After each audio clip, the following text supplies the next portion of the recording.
The cross on which Jesus of Nazareth died, the place where he suffered those 6 hours on the Roman cross, are the focal point of the Christian faith. The cross is the centerpiece of the gospel. It is the means of our salvation. The cross is where God distinctly, definitively, and once for all dealt with the problem of man's sin. And after 1.25 years of studying the Gospel of Mark, we've reached the climax, the penultimate event of Mark's Gospel, of all the Gospels, the Crucifixion. Mark in particular has arranged his Gospel in such a way to leave no doubt that the Passion is the main event. Now, to study all the events from all 4 Gospels surrounding the crucifixion of Christ in detail would be a great and complex undertaking. And with the pace that we've been maintaining with our study through Mark, I felt that it would be more of a hindrance to us to come back Sunday after Sunday and Jesus still be on the cross. So while occasionally glancing into the other Gospels, my intent is to look at this horrific yet wonderful event specifically from Mark and in its entirety. Furthermore, my aim is not to arouse your pity this morning, but to assure your faith. Mark makes no attempt to sensationalize this event. He makes no attempt to generate sympathy for Jesus' sufferings in this event. He doesn't detail the physical atrocities of the crucifixion. And perhaps we are to take away from that the point is not for us to experience a sensationalized emotion about the cross and its sufferings, as horrible as that is, but the love that Jesus expressed in his willingness to take on those sufferings. See, this is the event that all of the apostles will write about in the coming weeks and months and years and decades ahead. Mark is careful and deliberate to inform us at several places in this narrative the true meaning of the cross, and a couple of those might surprise you. So we're going to work through this rather quickly, so let's dive in. They led him out to crucify him. That's the end of verse 20. Verse 21, and they pressed into service a passerby coming from the country, Simon of Cyrene, the father of Alexander and Rufus, to bear his cross. Now it was customary that a victim of the crucifixion carry his cross to the crucifixion site. And apparently Jesus, when we put together all of the gospel accounts, attempted this but collapsed under the weight. So the Roman soldiers press a passerby into service. And Mark describes him really uniquely. We know his name and the names of his 2 sons, Simon and Rufus and Alexander. Which is interesting that Mark would give us such detail of this passerby. But it seems obvious that Mark is referencing someone that the people who, his original readers of his letter, would have known, or known his family. Some of the readers probably knew his family anyway. Mark's letter was likely delivered to the church in Rome. And when we see Paul writing to the Romans in chapter 16, verse 13, he writes to a man named Rufus. And most scholars agree that it is highly likely that this Rufus, listed in Romans, is the son of Simon the Cyrene, who carried the cross of Jesus. Verse 22, and they brought him to the place Golgotha, or Golgotha. You know what, Bob? I've gone back and forth over some of these pronunciations. Golgotha, Sabachthani. You did a great job this morning, Bob. Thank you. Which is translated place of the skull. And they tried to give him wine mixed with myrrh, but he did not take it. See, they tried to sedate Jesus and give him a painkiller. This was a strong, drugged wine it was intended as a mercy for the pain and suffering of the one crucified. It was the last extension of mercy to the victim. But Jesus refused it. He would do nothing to ease the pain of taking our pain and our suffering and punishment, as horrific as is the judgment that you and I deserve. Jesus would not be sedated to take that for you and for me. Very simple words in verse 24, and they crucified him. History tells us that crucifixion was the cruelest, most horrifying form of execution. While not the inventors, the Romans perfected it. In the annals of history, crucifixion was one of the most feared and horrifying forms of execution ever devised. And Mark's restraint here is remarkable. He gives us no description of the crucifixion itself.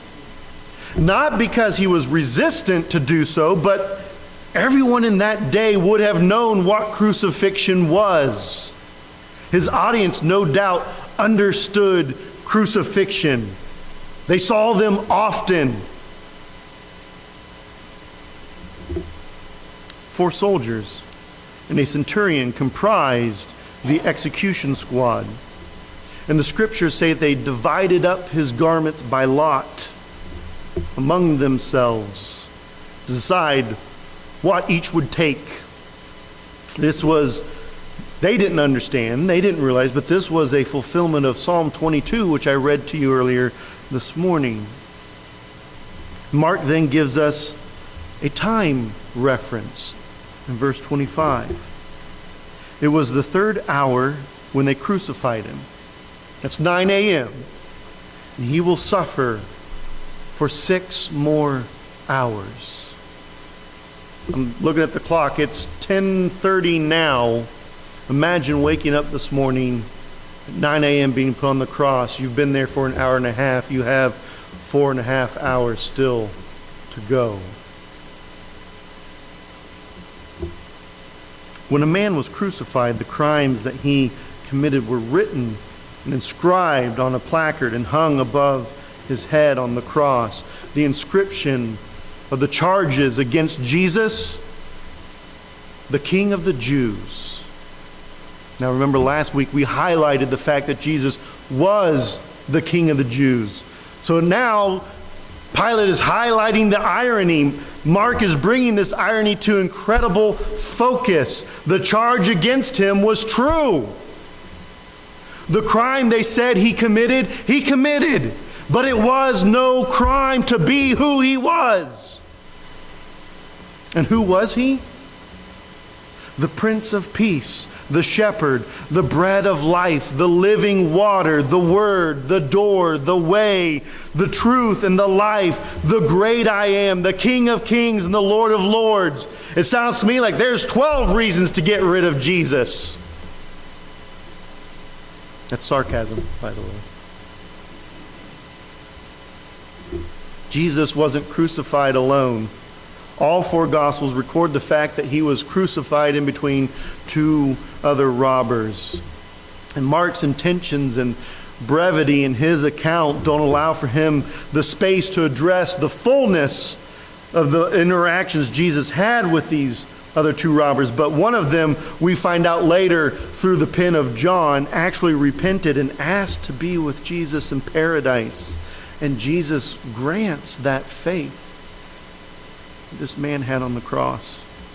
Verse 29, those passing by were hurling abuse at him, wagging their heads and saying, "Ha! You who are going to destroy the temple and rebuild it in 3 days, save yourself. Come down from the cross." Remember, that was the charge, the crime, the false charges that witnesses were bringing before the high priest. Those passing by the cross are echoing these false charges.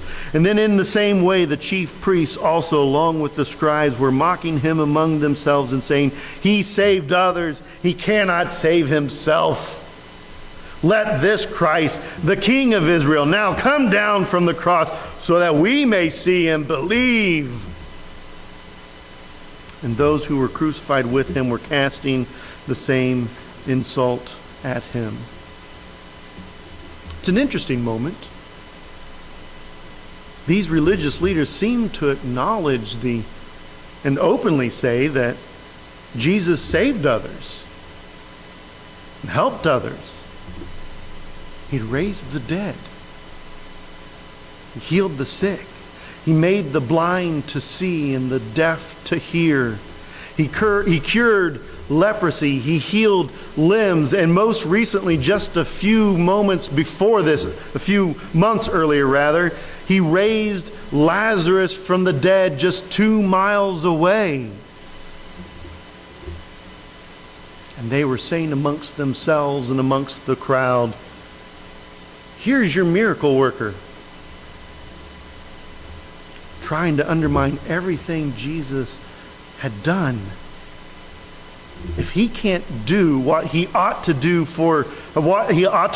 been done for himself and save himself, then he should have no credibility on what you think he's done in the past. But here's the thing.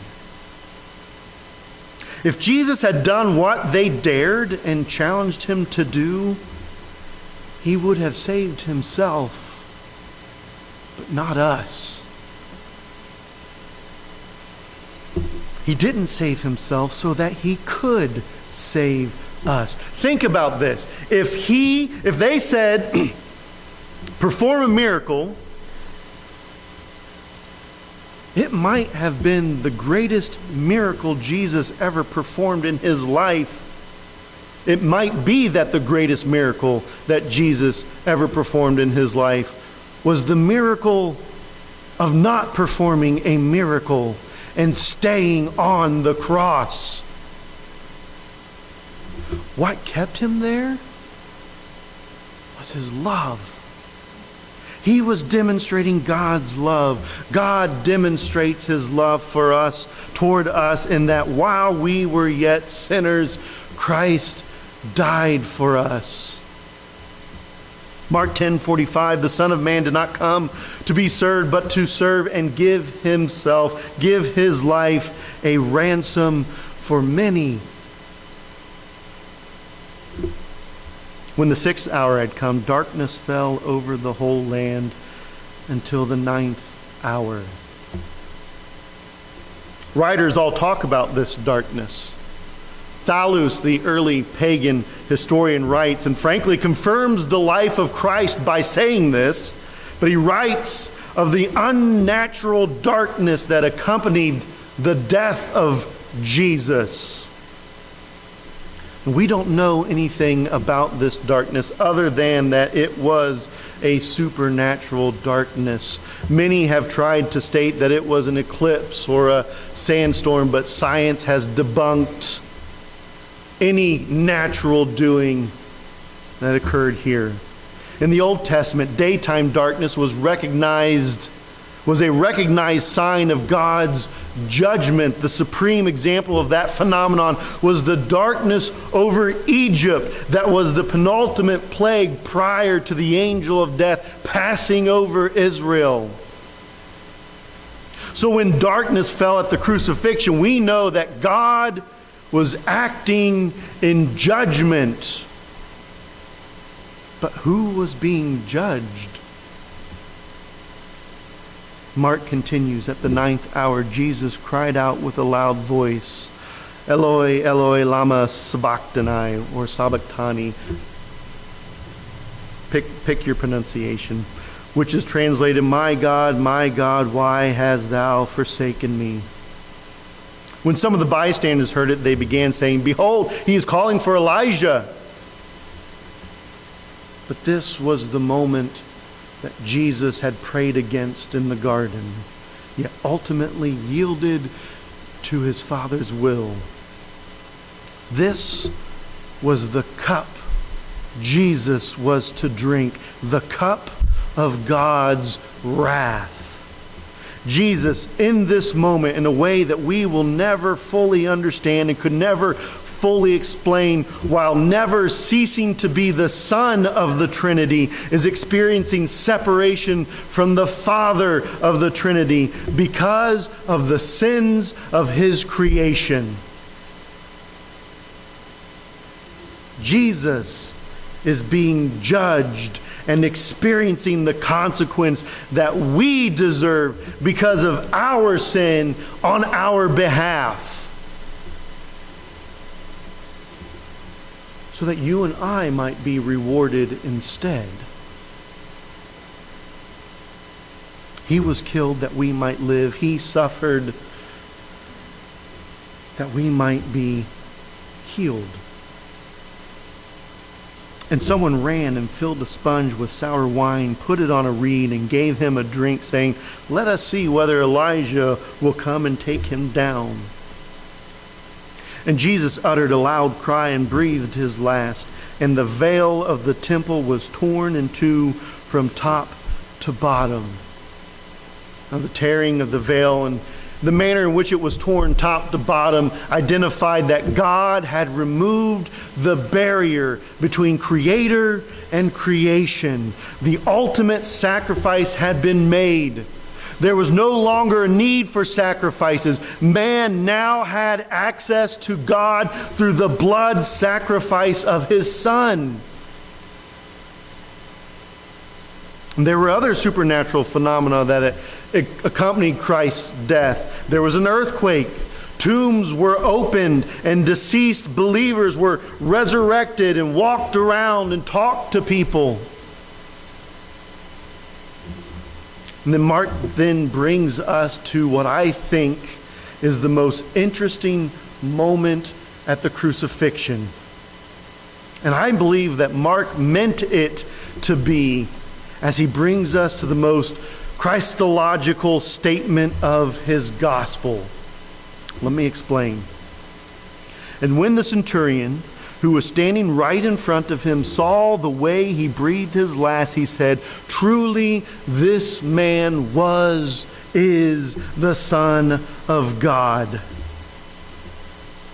After 15 chapters, Mark bookends the life of Jesus in this way. Mark 1:1, the beginning of the gospel of Jesus Christ, the Son of God. Then Mark takes us through the life of Christ, highlighting his teachings and his miracles. And then when we've reached the end of his earthly ministry, we have the conclusion of the centurion. In Mark 15:39, truly this man was the Son of God. What could possibly make a pagan Roman warrior make such a verbal confession? First, this man knew death. A centurion was a ranking officer in the Roman army. This man most likely saw his share of war and death and probably inflicted his own brutish warfare in his day. Secondly, this man knew how crucifixions worked. Do you know what the average time was that it took a victim of crucifixion to die? That's right. Almost 3 days, 36 to 72 hours of suffering. 36 to 72 hours. The death of the crucified was brought about by exhaustion leading to asphyxiation, not blood loss. The victim didn't die from the nails, but by not being able to rise up on the cross under their own power to draw breath. That was the reason for breaking the legs, to expedite the crucifixion. The victim usually lasted between 36 to 72 hours. Mark tells us in verse 25 to 37, Jesus died in 6. This explains why Pilate, and we'll see this, Lord willing, next week, but this explains, Mark records this in Mark 15:44, why Pilate was surprised when he learned of Jesus' death. It was too soon. That's because Jesus died voluntarily when he was good and ready. Listen to John 10:17 through 18. For this reason the Father loves me, because I laid down my life that I may take it up again. No one has taken it away from me, but I lay it down on my own initiative. I have authority to lay it down, and I have authority to take it up again. This commandment I received from my Father. See, Jesus wasn't murdered in the sense that his life was taken from him.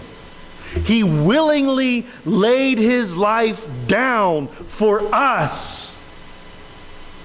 He chose the very moment of his death, and by an effort of his own will, he died.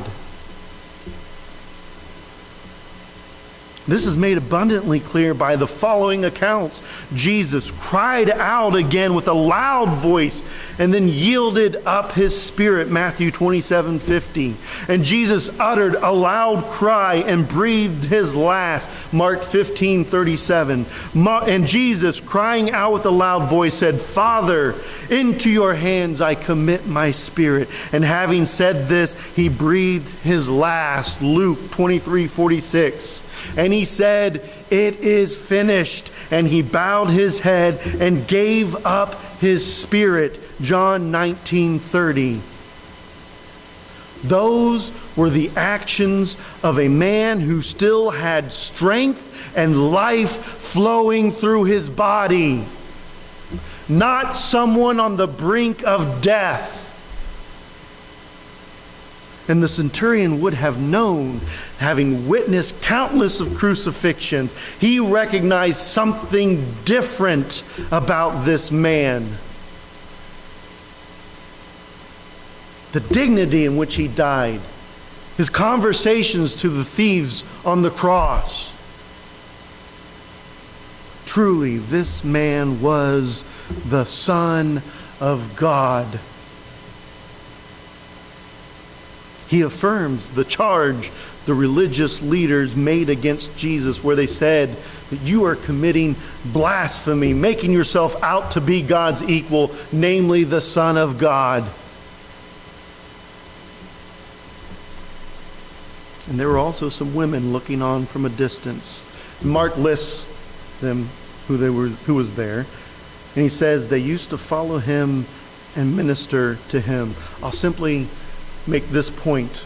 Of the original 12 apostles, Judas will commit suicide. 1 came to the cross for a duration. 10 are on the run and hiding, but not these women.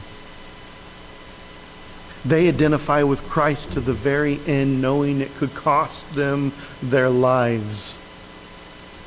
And God acknowledges these women through the pen of Mark. And I believe that we have a church full of women like this who will stand for their Lord no matter what. And next week, Lord willing, we'll see that a faithful few came back to see and anoint the body of Jesus after burial.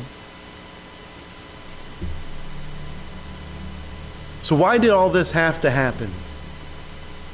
Peter gives us that reason in 1 Peter 3. For Christ also dies for sins once for all, the just for the unjust, in order that he might bring us to God. He died to bring us to God. He died that we could live. He died as punishment for our sin. And Paul says, for while we were still helpless at the right time, Christ died for the ungodly. For one will hardly die for a righteous man, though perhaps for a good man someone would dare even to die. But God demonstrates his own love toward us in that while we were yet sinners, Christ died for us. Much more than having now been justified by his blood, we shall be saved from the wrath of God through him. Paul said the wages of sin are death. Jesus said, I'll pay that wage if you put your faith in me. Spoiler alert, he doesn't stay dead. But you got to come back to hear the rest of that story. Do you know this Savior? I suspect that most, if not all of you here this morning do. But if you don't, then this of all days is a day to hear God's word and accept his grace and obey his commands. Trust in the blood of Christ. Reenact his death, burial, and resurrection and baptism. If you have not done so yet, you can choose to take that first step now as we stand and sing.